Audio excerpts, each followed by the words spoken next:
Have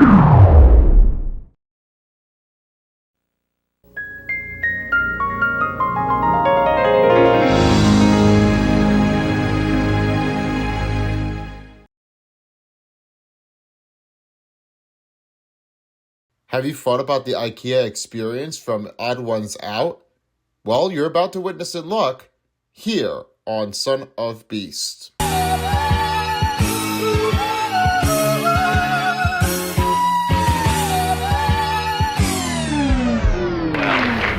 I can take a hint.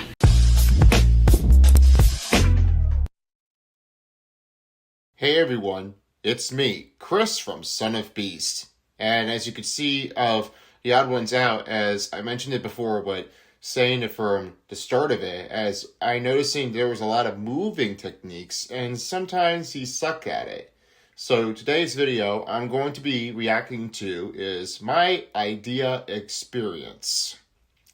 I bet that you guys may have noticed it before, but you might have IKEA experience going at your home, but I just don't really seem to be finding it like it's possible enough, and I haven't been to that store. I went to the other home decor stores to make sure that it looks like it's similar to the house, and the only thing I'll have to tell is when I move here, I will try to figure this out, what my home decor looks like. And if there's anything that I don't have an experience of, well, I may have to quit on that. So today, I'm going to let James do the talk of why doesn't he like it. Well, everything on him, we'll have to see and wait on. Let's see what your thoughts are, James. I'm terrible at decorating. Not in the sense that I have terrible taste, but rather I'm terrible doing anything. I have this debilitating habit where right before I hang a picture up on a wall, I'll go, yeah, this spot is perfect. I'll just set this on the floor real quick so I remember this is the spot I'm going to hang it up. And then that picture will stay on the floor for 6 months until I finally do hang it up, which takes less than 5 minutes to do so. Sometimes, though, I'll get into a home decoration overhaul kind of mood. Like recently, I've come into the possession of 30 Warrior Cat books. Exactly. I mean, that's the one of the Warrior Cats. I mean, we'd have some cat collections in there. And by the way, I've already done that video, so you can go ahead and check on the review out right away up in the quality card. Somehow. And instead of putting them in a closet next to my 30 Animorph books, I decided it was finally time to buy a bookshelf and put all of my classic literature neatly on display. After perusing multiple furniture websites and getting overwhelmed with the massive amount of choices and styles, and letting my algorithm know I was desperate for a new shelving unit, I had a sudden moment of clarity. I am spending more time thinking about shelves than I've ever wanted to in my entire life. I just need something to hold my cat books. Why am I overcomplicating this? I should check old reliable IKEA. And that's right, today's video is IKEA. I mean, I don't know why I pronounced it incorrectly. It's not idea, it's IKEA. Sorry, I spelled it incorrectly. Ooh, this looks nice. The Calyx. Now, I could just pay to have this thing delivered straight to my door, or I could go on a fun adventure filled with meatballs. I mean, the Swedish meatballs, I might say, I did have a taste. But would you have one? The older you get, the more fun going to IKEA gets. Any piece of furniture you can possibly imagine is at IKEA, with a ridiculous name. In my head, this was going to be the quickest IKEA trip of my life. I would eat some meatballs that are so delicious you don't even need spaghetti to go with them. Then I would find my Calyx and take it home. If I had 2 birds right now, I could totally kill them with 1 stone. Or same with meatball. Me. But if meatball? I don't know about that. If you know anything about IKEA, a quick IKEA trip is an oxymoron. The first red flag that this trip was going awry was that as I was standing in the checkout line with my food on my lunch tray, I couldn't help but notice that even though I asked for the 12 meatball meal, I only counted 1, 2, 3, 4, 5, 6, 7, 8, 9, 10, 11 meatballs on my plate. Now I had to ask myself an important question.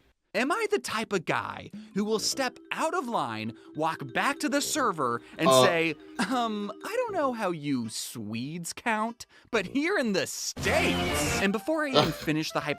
We wouldn't serve that here in America, or even, of course, Italy, Italia. Hypothetical, I figured, no, I'm not that type of guy. But then, like, more minor inconveniences kept happening.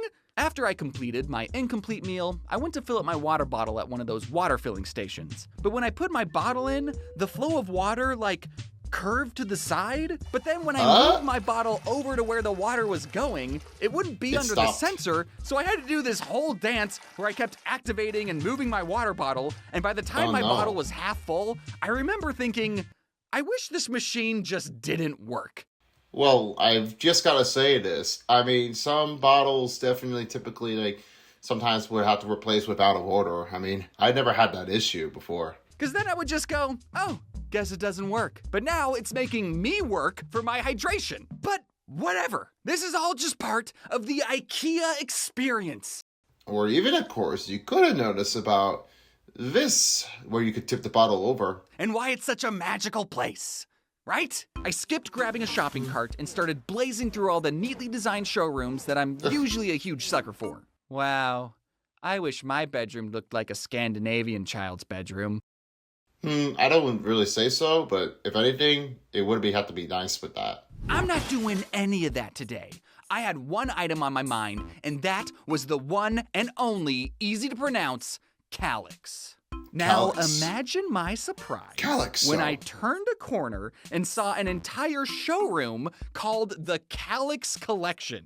Maybe if I had been more observant and saw the giant calyx display at the front of the store, or just looked on the website for 2 more seconds, I would have learned that calyx is like the name of a type of bookshelf. And they come in all these different shapes and sizes, and oh no, I'm overwhelmed with choices again.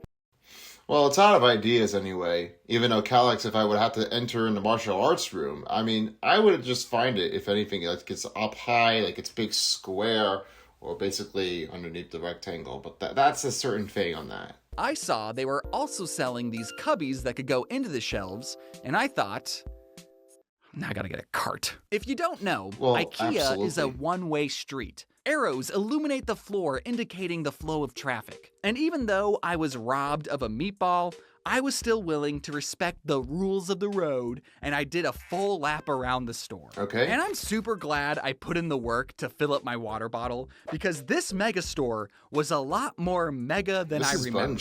I kept following the arrows, but I swear they were making me go in circles. I am not surprised that there is a never-ending IKEA SCP, because as you walk through a regular IKEA, you definitely get worried that this place will never end. But the real problem going through all the showrooms twice was that it doubled my chances to see a piece of furniture and go, oh, I actually could use that. There has got to be a Swedish word for going to IKEA for one item and then leaving with $1,000 worth of furniture. There was an end table that I swear had a spotlight shining directly on it. I could hear Swedish angels singing. This end table I would have that bookshelf. Perfect for my printer, which is currently on the floor. So after 2 laps of the showroom, I headed to the giant warehouse to pick up my stuff, and there were these shelf dividers I wanted, which were ironically at the very back of this long shelf themselves. And by this point in my journey, I was kind of done playing by IKEA's rules, so I just climbed up in there and got them myself. What? Wait, why did you climb it in by yourself? Is that the reason why that you did that? What was I supposed to do? Ask someone for help and make them crawl up in there? Yeah, no. Call them to ask them. Why not? The amazing end table that I wanted for my printer had to be picked up in the order pickup area for some reason. I guess they had it in the super secret employee only warehouse. So I showed the guy my receipt, and my name appeared on a screen along with an estimated time my order would be ready, which was in 10 minutes. Oh, if it could have been said so, I mean, if it's like 20 minutes or 30, I mean, that would take a long time. So I waited 10 minutes, and the guy never called my name. And I thought, I think something happened to him. By this, it was an estimate. It's fine being a few minutes late. Then more time passed, and by this point, it had been 10 minutes after my estimated 10-minute wait time. I knew what was going to happen. So I go up to the guy and said, listen, I can let the meatball slide, but did you forget about me? And he was like, oh, yeah, we're just waiting on someone who can operate a forklift. Oh, somebody could definitely lift up the forklift. I mean, I'm not interested anyway. Do you want me to climb up there? I added 45 minutes No. to my quickest IKEA trip to get something I came into the store not originally wanting. I didn't even measure if my printer would fit, so I was kind of taking a gamble there.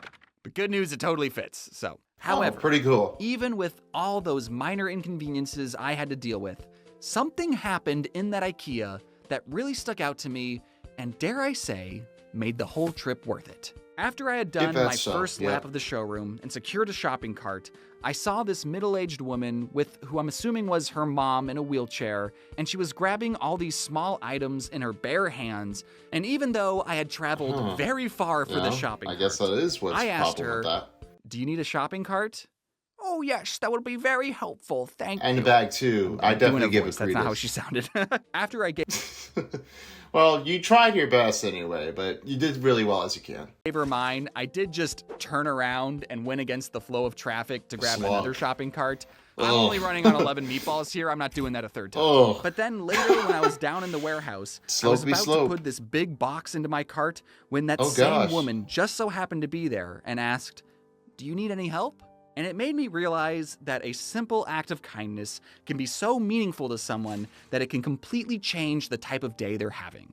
Admittedly, I did end up putting that box back because I realized it was in the wrong color. I'm sorry for making you crawl up in there, Grandma. Well, everybody's going to be definitely doing too much of it. I don't ask for it, but don't make them judge for it. I mean, don't let them do it. Just find someone who can help with. I mean, they're here for you, especially me. Sometimes we get so wrapped up in decorating our room or scrolling on our phone that we forget the real world is out there. So go out and do something nice for someone today. It'll make both of you feel a lot better. And if you have any pictures just leaning up against a wall, go hang them up right now. It'll take like 2 seconds. Well, you might have to watch out with the spacing anyway. So whenever you move in a house, I mean, be very careful, okay? But anyway, though, I mean, this Swedish flag, I'm not going to judge on that. But anyway, that's pretty much it I'm going to do and I'm going to stop for now. So there you have it, folks. It's the IKEA Experience. And I know, I'm sorry, I did it incorrectly. But anyway, I'm going to say every few words. Be smart about it. Do your best. And let somebody help you. That's it. You got everything under control? You got a big deal. Anyways, I don't have anything else to say about this, but good work, James. It's a 9 out of 10 stars. And I'll be seeing your next video sometime around soon. One more thing. I also have the IKEA calling card info, too. You can also check out is it bad or is it good? Anyways, so long, folks. As well as the IKEA headache dial. I know. Why am I saying that? This is Chris from Son of Beast, and I'll catch you guys next time. So long. If you don't, somebody will.